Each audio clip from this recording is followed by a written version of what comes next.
यहूदियों का बड़ा मजमा और इनका एक आलिम उनमें तकरीर कर रहा था, तो हज़रत बायज़ीद बस्तामी जाकर इस मजमे में बैठ गए। उनके बैठे इनके आलिम की ज़ुबान बंद हो गई।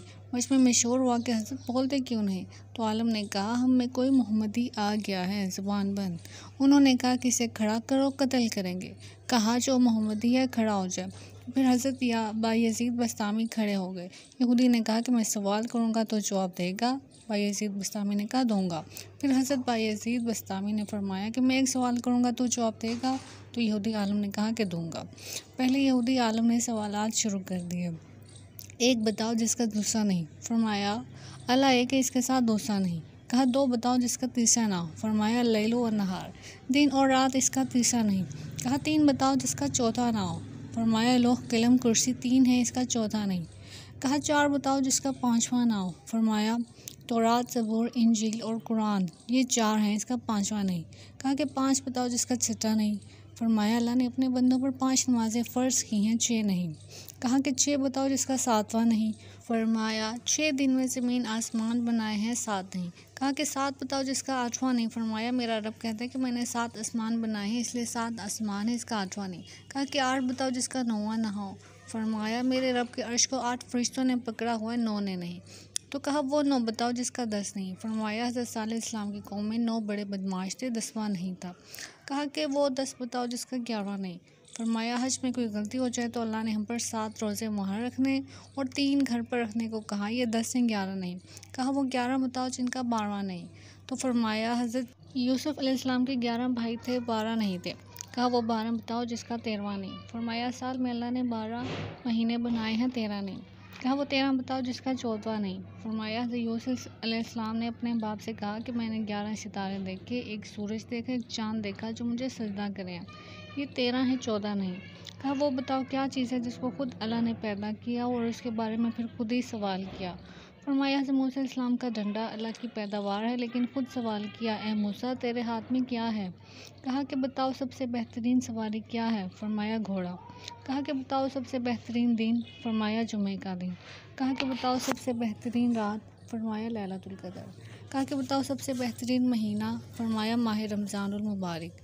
कहा कि बताओ क्या चीज़ है जिसको अल्लाह ने पैदा करके इसकी असमत का इकरार किया?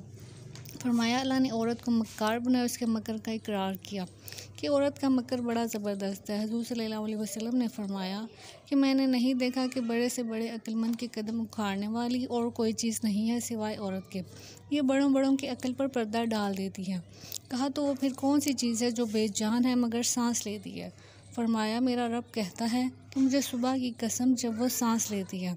कहा बताओ वो कौन सी 14 चीज़ें हैं जिन्हें अल्लाह पाक ने अतात का हुक्म दे दिया और उनसे बात की? फरमाया 7 ज़मीन 7 आसमान, कि अल्लाह ने 7 ज़मीनें 7 आसमान बनाए और इन 14 को खिताब फरमाया कि मेरे सामने झुक जाओ। तो इन 14 की 14 ने कहा कि या अल्लाह हम आपके सामने झुक रहे हैं। कहा बताओ वो कौन सी चीज़ है जिसे अल्लाह ने खुद पैदा किया फिर अल्लाह ने इसे खरीद लिया? फरमाया अल्लाह ताला ने मुसलमानों को पैदा किया है, उनको खुद खरीद लिया जन्नत के बदले में। कि अरे मुसलमान अल्लाह की कसम, ना तो बीवी का है, ना तो बच्चों का है, ना तो तिजारत का, ना तो सदारत का है, ना तो हुकूमत का है, ना तो किसी जमात का है, तो सिर्फ अल्लाह और इसके रसूल का है। अगर तू अल्लाह और उसके रसूल का बन के चलेगा तो ये सारा नक्शा तेरे ताबे होके चलेगा, और अगर अल्लाह और रसूल से टकराएगा तो अल्लाह तुझे जलील व ख्वार करके छोड़ेगा।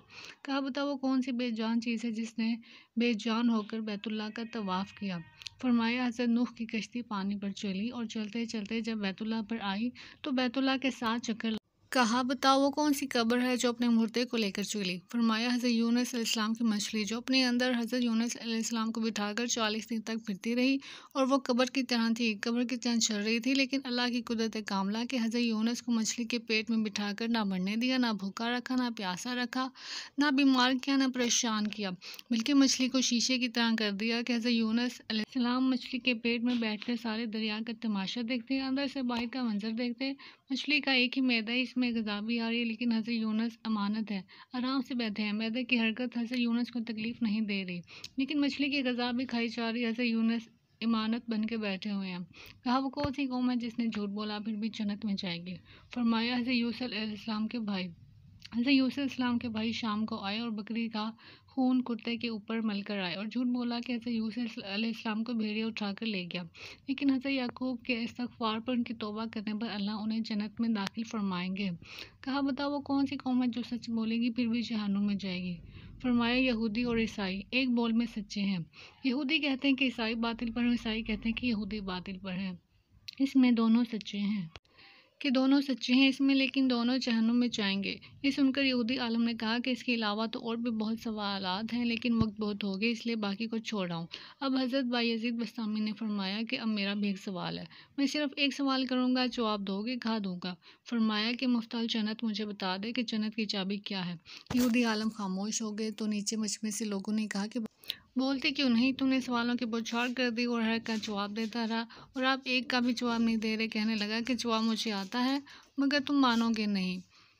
यही आज हम कहते हैं कि जनाब मुझे सारा पता है, तुम मानते क्यों नहीं? कहते हैं कि क्या करें, मजबूर है। इसी मजबूरी को तोड़ने के लिए कहते हैं कि अल्लाह के रास्ते में निकला जाए। तो फिर यहूदी आलम ने कहा, जवाब तो मुझे आता है, तुम मानोगे नहीं। कहने लगे, अगर तू कहेगा तो हम मानेंगे कि जन्नत की चाबी तो मोहम्मद रसूलुल्लाह सल्लल्लाहु अलैहि वसल्लम है।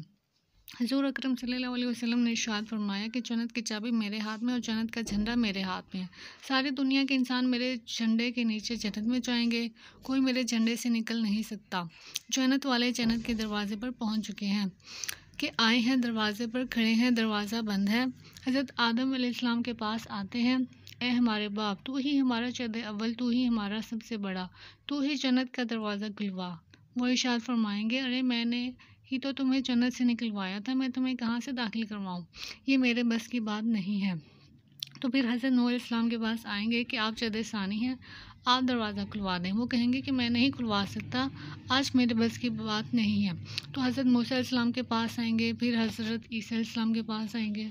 हज़रत ईसा अलैहिस्सलाम इरशाद फरमाएंगे कि मेरे बस की बात नहीं है, कि जाओ नबी अरबी सल्लल्लाहु अलैहि वसल्लम के पास जाओ, जिसके हाथ में जन्नत की चाबी है और जिसकी इत्बा में दुनिया की कामयाबी है। तो दोस्तों, उम्मीद है आपको ये मुनाज़रा, ये मुकालमा पसंद आया होगा कि उनमें तो इतना भी ईमान नहीं है कि वो अपनी दुकान के हराम को निकाल सकें। तो फिर वो लोग इस्लाम कहाँ से ज़िंदा करेंगे? जब इतना ईमान नहीं कि एक सुन्नत को सजा सकें, तो ये दुनिया में दीन को कैसे ज़िंदा करेंगे? इसकी नमाज़ें उसको क्या नफ़ा देंगी, जब दिल ही हज़रत मोहम्मद सल्लल्लाहु अलैहि वसल्लम वाला नहीं है?